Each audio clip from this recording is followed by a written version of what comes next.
All right, fam, one more video. Now we're talking about multiplying scientific notation. This is very simple. What we're doing is we're taking a single scientific notation, big or small, times another one that is big or small. Here I'm going to take two bigs times each other. So watch this. It's very simple. First move you do, multiply the numbers, okay? The small numbers, the abbreviated numbers, the 2.0 times the 4.0. Now, don't think too hard just because there's this extra point in there doesn't mean it's going to be super difficult. 2 times 4, what is that? 8.0. Okay, start there. Then, the next part's really simple. You copy and paste the times 10, okay? Times 10 to the 3, times 10 to the 5. All you do is you add the moves. This would be 3 moves to the right. This would be 5 moves to the right. So all you do, friends, is you add those two numbers, okay? So this would be 8. There you go, done. So we would have 8.0 times 10 to the 8. That's all you do. That's all you have to do. You multiply the abbreviated numbers, and then you add the exponents of the 10. 3 moves and 5 moves would be 8 moves. Okay? Just, Brindley, don't move that. Don't move that. Please don't move that. Thank you. Okay? Sorry, I'm doing videos at home, and I have some little blonde assistants, and it's getting a little graphic in here. Little dynamic in here. It's okay. I'll need your help later, though. Thank you. Okay, moving on. So that was a big times a big. Now, just in case they do a small times a small, it's the same idea. Okay? So let's do a,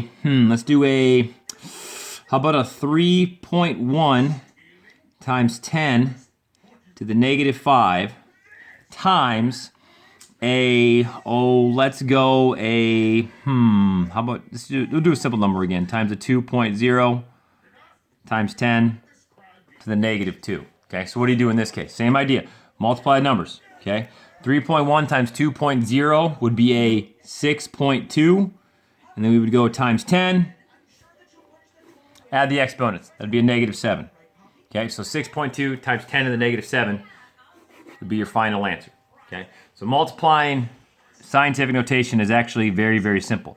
When things get a little bit tricky is when you don't end up with a single decimal here. If you end up more, this was like a single decimal, 6.2. This was a single decimal, 8.0. What happens if you get like a tens place when you do multiplication? Let's figure that out, okay?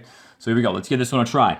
Let's say I have, I don't know, a 2.5 times 10 to the 3.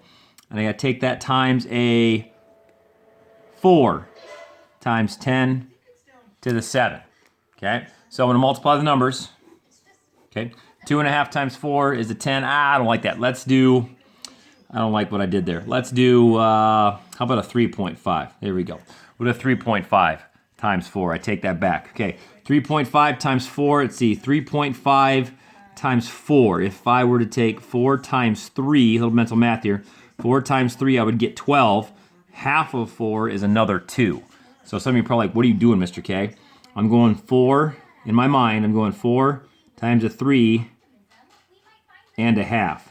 So that's what I'm doing in my mind. So there's 12, and then a half would be 2. That'd be 14. Okay, so I get a 14.0 times 10 to the 3 and 7, so that'd be a 10. Okay, again, you add these, friends. Okay, now here's the problem. You can't have scientific notation with a double-digit decimal. You got to move this over one place. Okay, so you got to move it over to a 1.4. Now, when you do that, you must do this, okay? So there's your final answer. So sometimes when you do the multiplication of the abbreviates, well, that's a fun word, I like making that up, you need to move the decimal over one more time. So if you move the decimal to the left, because it's a big number, you have to tack on one more to remind people that, oh, if I moved it one more this way, that means I'd have to move it one more this way to get my final answer. Okay, so make sure you're careful. That's the part that's going to trip a lot of people up, is when you multiply the abbreviates, okay, make sure you take care of that extra number. Okay, make sure you take care of that extra decimal. It happens a lot more than you think. Okay, let's do one more. Let's do like one of each. Let's do like, let's do one that isn't too bad. Let's do like a 4.5 times 10 to the negative 3 times a 5.0 times 10 to the 5. Okay, here we go. So 4.5 times 5. So again, mental math. I'm thinking 4 times 5. 4 times 5 is 20. Okay, so I'm doing it on the side here. A little mental math here, friends. 4 plus a half, okay? 4 times 5 is a 20. and then half of a 5 is 2.5. So that's going to be 22.5. Okay, so I multiply the numbers. That's going to be 22.5. Okay, and then I'm going to go times 10. Negative 3 and 5 put together is a 2. Okay, but got to move it over one more place. 2.25 times 10 to the triple would be my final answer. And I've completely run out of paper because I write too big. Okay, there we go. So review that a couple times. Just remember the tricks. You multiply the abbreviates, then you just add the exponents of the tens.